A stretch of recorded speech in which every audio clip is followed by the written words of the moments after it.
Andhra Pradesh deputy CM Pawan Kalyan 11 రోజుల ప్రాయశ్చిత్త దీక్ష చేపట్టారు. తిరుమల శ్రీవారి లడ్డూ కల్తీ అయ్యిందంటూ ఈ దీక్ష చేపట్టారు. ఆదివారం ఉదయం గుంటూరు జిల్లా నంబూరు దశావతార వెంకటేశ్వర స్వామి టెంపుల్లో ప్రత్యేక పూజలు చేసి దీక్షకు దిగారు. అంతకు ముందు స్వామివారికి ప్రత్యేక పూజలు చేశారు. 11 రోజుల దీక్ష అనంతరం తిరుమల శ్రీవారిని దర్శించుకుంటారు పవన్. తిరుమల శ్రీవారి లడ్డూ కల్తీ కావడంతో ఆవేదన వ్యక్తం చేస్తూ తాను ప్రాయశ్చిత్త దీక్ష చేపడుతున్నట్టు శనివారం ప్రకటించారు పవన్ కళ్యాణ్.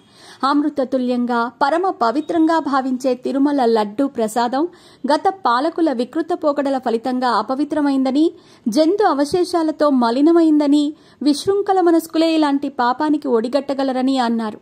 లడ్డూ ప్రసాదంలో జంతు అవశేషాలున్నాయని తెలిసిన క్షణం తన మనసు కలత చెందిందని, ఈ ఘోర అపచారానికి సనాతన ధర్మాన్ని నమ్మే ప్రతి ఒక్కరూ ప్రాయశ్చిత్తం చేసుకోవాల్సిందేనని, అందులో భాగంగా ఈ రోజు నుంచి ప్రాయశ్చిత్త దీక్ష చేయాలని సంకల్పించానని అన్నారు పవన్ కళ్యాణ్. ఏడుకొండలవాడ క్షమించు. అమృత తుల్యంగా పరమ పవిత్రంగా భావించే తిరుమల లడ్డూ ప్రసాదం గత పాలకులు వికృత పోకడల ఫలితంగా అపవిత్రమైంది, జంతు అవశేషాలతో మాలిన్యమైంది. విశృంఖల మనస్కులే ఇటువంటి పాపానికి ఒడిగట్టగలరు. ఈ పాపాన్ని ఆదిలోనే పసిగట్టలేకపోవటం హైందవ జాతికే కళంకం. లడ్డూ ప్రసాదంలో జంతు అవశేషాలున్నాయని తెలిసిన క్షణం నా మనసు వికలమైంది, అపరాధ భావానికి గురైంది. ప్రజాక్షేమాన్ని కాంక్షించి పోరాటంలో ఉన్న నాకు ఇటువంటి క్లేశం ఆదిలోనే నా దృష్టికి రాకపోవటం బాధించింది. కలియుగ దైవమైన బాలాజీకి జరిగిన ఈ ఘోర అపచారానికి సనాతన ధర్మాన్ని నమ్మే ప్రతి ఒక్కరూ ప్రాయశ్చిత్తం చేసుకోవాల్సిందే. అందులో భాగంగా నేను ప్రాయశ్చిత్త దీక్ష చేయాలని సంకల్పించాను. 22 సెప్టెంబర్ 2024 ఆదివారం ఉదయం గుంటూరు జిల్లా నంబూరులోని శ్రీ దశావతార వెంకటేశ్వర స్వామి ఆలయంలో దీక్ష చేపడతాను. 11 రోజుల పాటు దీక్ష కొనసాగించి అనంతరం తిరుమల శ్రీ వెంకటేశ్వర స్వామి వారిని దర్శించుకుంటాను. దేవదేవా, నీ పట్ల గత పాలకులు చేసిన పాపాలను ప్రక్షాళన చేసే శక్తిని ఇవ్వమని వేడుకుంటాను.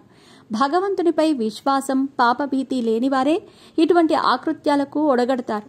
నా బాధ ఏంటంటే తిరుమల తిరుపతి దేవస్థానం అనే వ్యవస్థలో భాగమైన బోర్డు సభ్యులు, ఉద్యోగులు సైతం అక్కడి తప్పిదాలను కనిపెట్టలేకపోవటం, కనిపెట్టినా నోరు మెదపకపోవటం, నాటి రాక్షస పాలకులకు భయపడి మిన్నకుండిపోయారా అనిపిస్తుంది.